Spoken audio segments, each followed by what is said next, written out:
Talkline Network Radio, America's longest-running Jewish broadcast network, the voice of the Jewish community. Welcome to the podcast. You are now tuned in to this episode of our podcast. Today, we are going to interview some of the greatest and most influential minds in our field. And now, please welcome your host. You're listening to Talkline with Zev Brenner, America's premier Jewish broadcast on the air since 1981. And we're back. Welcome back to the program. I'm Zev Brenner. With us once again, Irit Tratt, independent writer, American Israel advocate. She's a member of the RJC, JINSA, JCPA National Board. And her op-eds articles, you can find in a bunch of publications, including Newsmax, Jerusalem Post, Algemeiner, American Spectator, Washington Times, and of course, every other week. Well, with the exception of holidays. She was with us last week, but we're back again this week. So, Irit, welcome back. Great to be here. Thank you. So much to talk about. But the big story, of course, is Iran, Israel. It seems like Iran lobs all these 300 missiles, drones against Israel. And everybody says, Israel, take it easy. It's only 300 missiles. You didn't do much damage. You won. Like, what did President Biden say? Take it as a victory. But Israel can't take it as a victory. But yet, not just America, but Europe is saying, Israel, show restraint. Right. Can you think of any other country that would be asked to absorb this level of rocket attacks from Gaza, from Iran now, and just say, you know what, just absorb these attacks, don't respond, it's a win.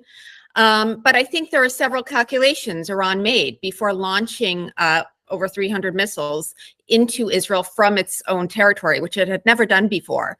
One of the most significant ones is that it can see that relations between the U.S. and Israel are strained. They see Blinken's comments about Hamas, how Israel risks being indistinguishable from Hamas.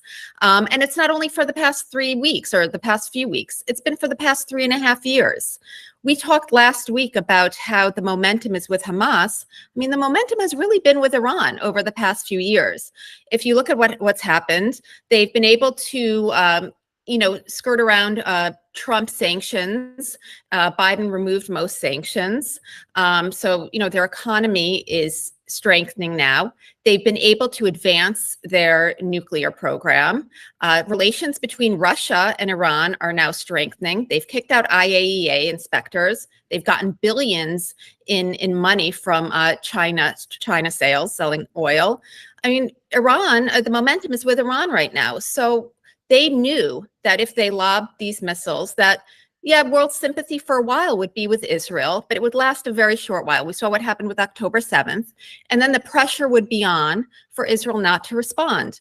Make no mistake, now that Biden is asking Israel not to respond, he takes any credible military threat off the table as it relates to Iran's nuclear capabilities. So I think it's very dangerous. This is the Middle East. It's a new theater of battle, and you need to maintain a degree of toughness when dealing with one's enemies. This isn't Canada. Well, if it be on Canada, you can imagine Canada would respond. If it happened to the United States, we would respond. But Absolutely. But the irony is number one, the missiles pretty much didn't get anywhere.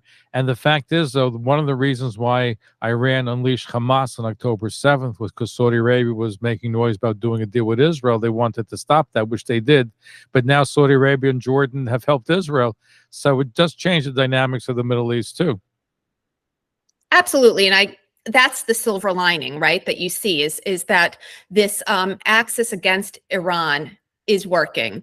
The other calculation I think Iran made was that maybe Israel was too busy with, what it's dealing with up north, what it's dealing with in Gaza, that this was the perfect opportunity to strike. Whether it will or won't, I think they said they have a plan in place to strike. Look, we're 4 days out after Iran attacked Israel. I don't see Israel responding on the eve of Pesach. I think they recognize that Israelis are absolutely still traumatized from what happened after Sukkot over Simchat Torah on October 7th.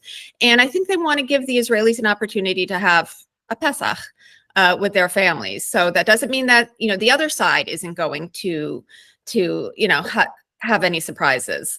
But I don't see Israel responding within the next week or two. Interesting observation. Even though you can imagine dumb, send a missile to Iran. Sardea, it's the plagues, send all the plagues to Iran. But you're right. You're right. That's the appropriate time to hit them. But the fact is, though, you can want to catch them by surprise. And to be honest with you, I thought that Iran was going to attack Israel. I thought it was going to be Pesach. I didn't think it was going to happen last week. I thought it was going to happen on Pesach itself because they love attacking Jews on the holidays. Right. Right. Yeah, they didn't. They attacked before. And Israel, now has the choice. Is it can do nothing, which it's not going to do. They've already said they're going to respond. They may attack a drone warehouse. Maybe they'll attack, some proxies in Lebanon or Syria. Or on the other extreme, they may go full on and attack their nuclear facilities. No one knows. They're being tight-lipped about it, which is good. Over the last few weeks, it was almost strange how Iran was almost telegraphing that they were going to attack Israel. There was all this chatter leading up to the attack, which would not have happened years ago. Let me get your opinion. Something that kosher. It seems that I don't want to say that there was collusion between our government and Iran, but it seems it was too cozy. We knew what was going on, and we knew the scope of it. It just seemed that maybe somebody was saying, go ahead, Iran, do an attack, and we'll counterattack and call it a day. Well, I think you're right. I think it'd be outrageous if that was the case, if the Biden administration knew that this was going to happen, but it seems fishy. And if you look at what Trump said a few weeks ago, he said after Soleimani, after the U.S. went after Soleimani and killed them, Iran used Iraqi intermediaries to telegraph to the U.S. that, okay, you know what, we're going to respond. We're going to hit 16 sites. It's going to be out of the periphery. And Trump said that was respect. Like, they let us know that they were going to hit American interests, but no real damage would be caused. So this is Iran's MO, that they do, give people hints that they're on the verge of attacking. Wouldn't it all surprise me? Wouldn't it surprise? Anyway, we're hopeful that there's going to be a strong Passover, and may the enemies of the Jewish people be obliterated like the Egyptians were during the time of the Exodus. So we can only hope and pray. And I do think it was a miracle that was really, except for one little girl, there was really virtually no damage. 300 missiles, drones did very limited damage, which itself I think is miraculous. It really is. You look at those videos and it's unbelievable. It's a miracle. It's a miracle. May miracles. So we'll take this opportunity to wish you and your family a happy and healthy Passover. Chag Sameach. Happy Passover.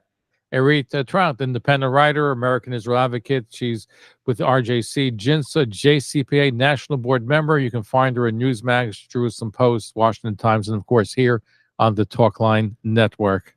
Thank you for tuning in to Talkline with Zev Brenner, America's premier Jewish broadcast, the pulse beat of the Jewish community. For continuous Jewish programs, TalklineNetwork.com, or our 24-hour-a-day listen line at 641-741-0389. For past shows, you can find us on iTunes, Spotify, Amazon, YouTube, Instagram, and all major podcast platforms, or jewishpodcast.org.